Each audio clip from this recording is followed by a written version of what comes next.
تو باب نمبر 41 جانور پر ظلم سے متعلق ہے۔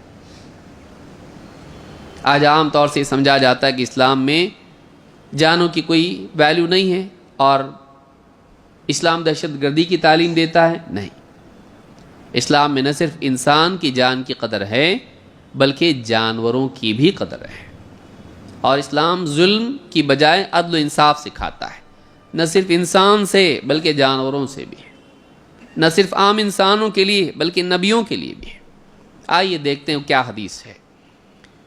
ابو ہریرہ رضی اللہ تعالیٰ عنہ فرماتے ہیں ان رسول اللہ صلی اللہ علیہ وسلم قال، اللہ کے رسول صلی اللہ علیہ وسلم نے فرمایا، نزل نبی من الانبیاء تحت شجرۃ، نبیوں میں سے ایک نبی کسی پیڑ کے نیچے ٹھہرے آرام کے لیے، فلدغتہ نملۃ، تو ایک چونٹی نے انہیں کاٹ لیا۔ نبی کو کس نے کاٹا؟ چونٹی نے۔ فأمر بجهازه فأخرج من تحتها ثم أمر ببيتها فأحرق بالنار، انہوں نے کسی کو حکم دیا تو ان کا سارا ساز و سامان، جو توشہ سفر کا اور جو بھی چیزیں انسان کی ضرورت کی ہوتی ہیں جو آدمی لے کے چلتا ہے، سب وہاں سے ہٹایا گیا، اور انہوں نے حکم دیا تو چونٹیاں کو جو گھر بنا ہوا تھا وہاں پر، وہ پورا کا پورا کیا کر دیا گیا؟ جلا دیا گیا۔ چونٹی نے کاٹا تو نبی نے کیا کہا؟ جلا دو پورا، اس کو ہٹا دو میرا سامان، اور سارا گھر چونٹیوں کا کیا کر دو؟ جلا دو، کاٹا مجھ کو اس نے۔ فَأَوْحَى اللَّهُ إِلَيْهِ، تو اللہ تعالیٰ نے ان کی طرف وحی کی ہے۔ فَحَلَّا نَمْلَةً وَاحِدَةً، کتنی چونٹیوں نے کاٹا تھا اور آپ نے پورا گھر جلا دیا؟ ایک چونٹی کے بدلے ساریوں کو قتل کر دیا۔ تو جب ایک چونٹی کے کاٹنے پر اس سے بدلہ لیا تو ایک سے لینا چاہیے تھا، سب سے کیوں؟ جس نے کاٹا اسی کو مار ڈالتے، لیکن کیا کیا؟ پورا گھر جلا دیا۔ تو اللہ کی طرف سے کیا وحی آئی نبی پر؟ فَحَلَّا نَمْلَةً وَاحِدَةً، ایک ہی چونٹی کیوں نہیں؟ آپ نے اگر انتقام لیا تو ایک چونٹی سے لیتے، ایک نے کاٹا تھا، سب کو کیوں قتل کیا؟ امام البخاری مسلم نے اس کو روایت کیا ہے۔ ایک اور روایت میں ہے فَأَوْحَى اللَّهُ إِلَيْهِ، اللہ تعالیٰ نے ان کی طرف وحی کی، أَفِي أَنْ قَرَصَتْكَ نَمْلَةٌ أَهْلَكْتَ أُمَّةٌ مِّنَ الْأُمَمِ تُسَبِّحُ، اللہ تعالیٰ نے اس نبی سے کیا کہا؟ صرف اس وجہ سے آپ نے پورا گھر ان کا جلا دیا کہ ایک چونٹی نے آپ کو کاٹا تھا، آپ نے ایک چونٹی کے بدلے ایک پوری امت کو ہلاک کر دیا جو اللہ کی تسبیح کرتی تھی۔ جاندار بھی کیا کرتے ہیں؟ اللہ تعالیٰ کی تسبیح کرتے ہیں، اپنے قال سے بھی اور اپنے حال سے بھی۔ مخلوقات بھی کیا ہیں؟ اللہ تعالیٰ کی تسبیح کرتی ہیں۔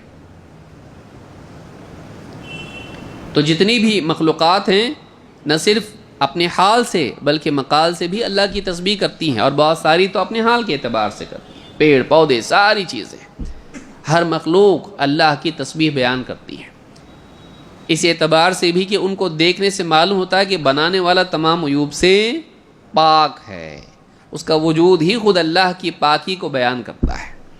اور بہت ساری مخلوقات تو ایسی ہیں جو خود تسبیح کرتی بھی ہیں اللہ کی، لیکن ان کی تسبیح ہم کو سمجھ میں آتی ہے؟ ہم کو ان کی تسبیح سمجھ میں نہیں آتی، اس لیے اللہ نے فرمایا وَلَٰكِن لَا تَفْقَهُونَ تَسْبِيحَهُمْ، تمہیں ان کی تسبیح سمجھ میں نہیں آتی کہ وہ کیسے تسبیح کرتی ہیں۔ تسبیح کا مطلب کیا ہے؟ اللہ پاک ہے یہ بیان کرنا۔ پاک ہے کس چیز سے؟ ہر عیب سے، گندگی سے، برائی سے، نقص سے اور ظلم سے اللہ پاک ہے، وہ ساری خوبیوں والا ہے، سارے عیوب سے پاک ہے۔ اس حدیث کو امام البخاری مسلم نے روایت کیا ہے، دونوں حدیثیں مختلف طرق سے آئی ہیں۔ ان دونوں حدیثوں سے ایک بات یہ معلوم ہوتی ہے کہ مخلوق پر بھی ظلم جائز نہیں ہے۔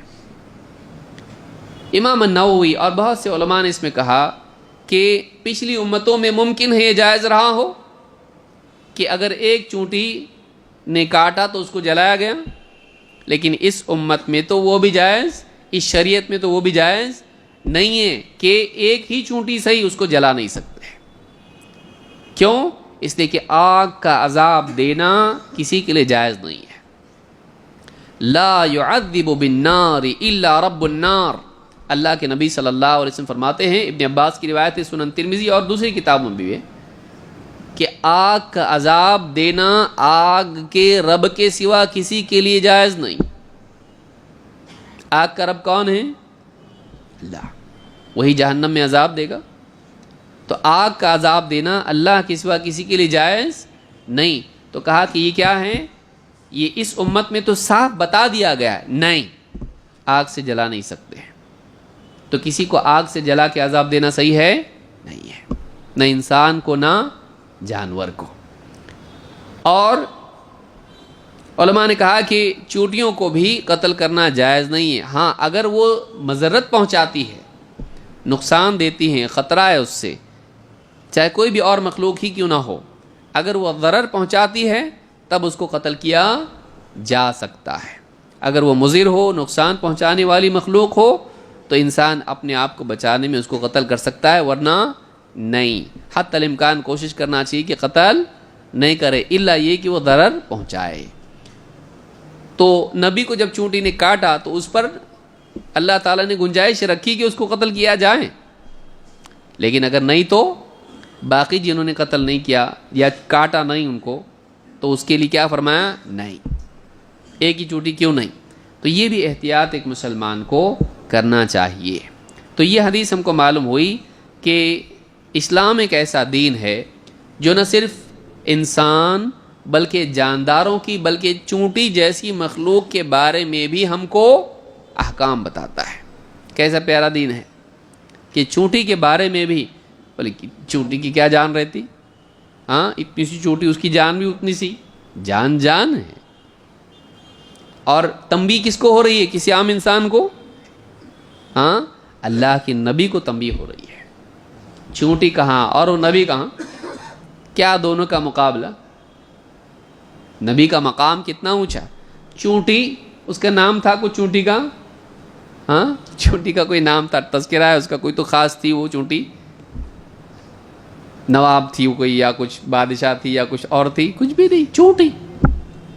لیکن اللہ کے نزدیک ہر مخلوق کا ایک مقام ہے اور جان کی اہمیت ہے. نبی کے لیے بھی روا نہیں تھا کہ وہ ساری چونٹیوں کو قتل کرتے ہیں، اس لیے اللہ نے ان کو بھی تنبیہ کی.